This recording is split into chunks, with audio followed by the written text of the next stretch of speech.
Hello and welcome today. I'm really excited to show you my personal top 5 fonts to use in graphic design projects, mostly for text boxes, if you do not know how to search for fonts, what fonts to select, and what would be suitable and proper for any design project. My name is Andrzej, by the way. It's the equivalent of Andrew, just in case you ask, and if you stumbled on this video, I mostly teach about PowerPoint, but this applies to any project you do. So let me start immediately. I'll show you 5 fonts, 3 regular fonts and 2 playful fonts. I will not waste any time. So my personally most used font, if I do not know how to start, if I have no concept for my design, I usually start out with Open Sans or the Lato font. The Lato we have somewhere here. This is a very standard, normal, casual. It can be casual, it can be formal, it can be also a bit playful, depending on what colors we use and how do we use it.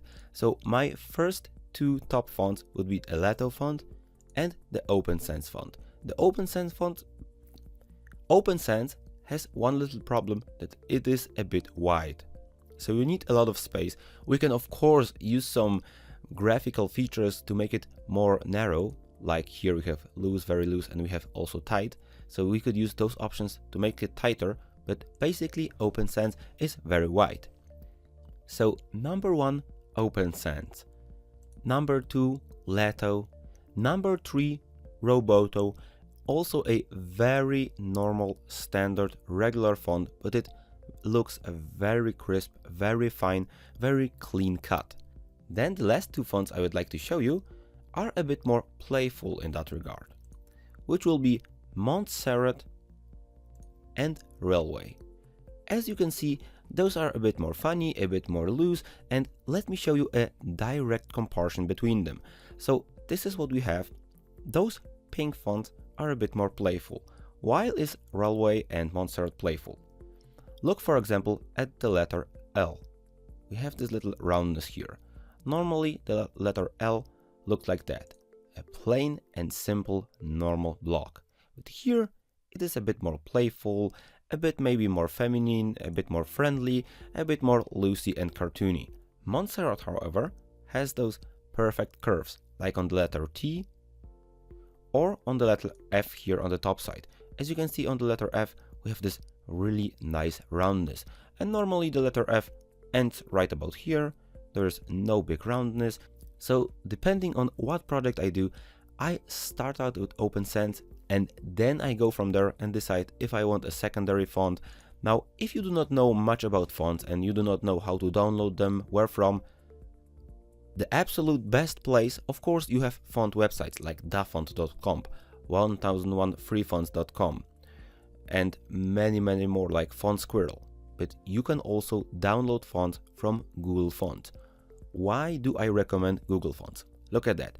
I googled Open Sans from Google Fonts and I can immediately select this font for download.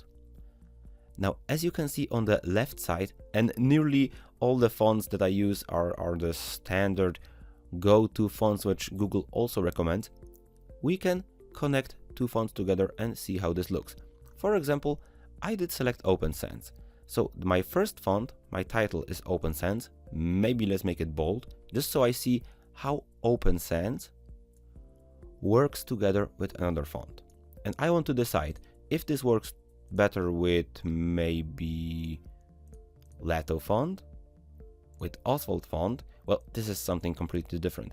With Railway, as we spoke, so this is the more playful, or for example with Montserrat as the secondary font, and look at that. This looks absolutely beautiful. Now I would switch them.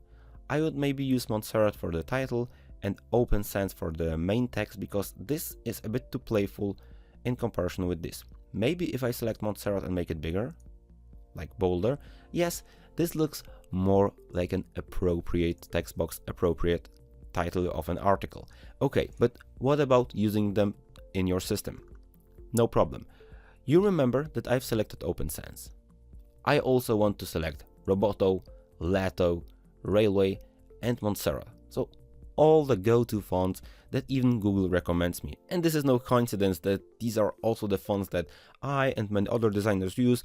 Of course, you should be unique, you should select different fonts for each project, you should search for custom fonts and use as many fonts as you can. But if you have completely no idea, don't know where to start, and you would like to be a bit more unique than using Arial and those normal fonts, Calibri, then those fonts would be a perfect way to start.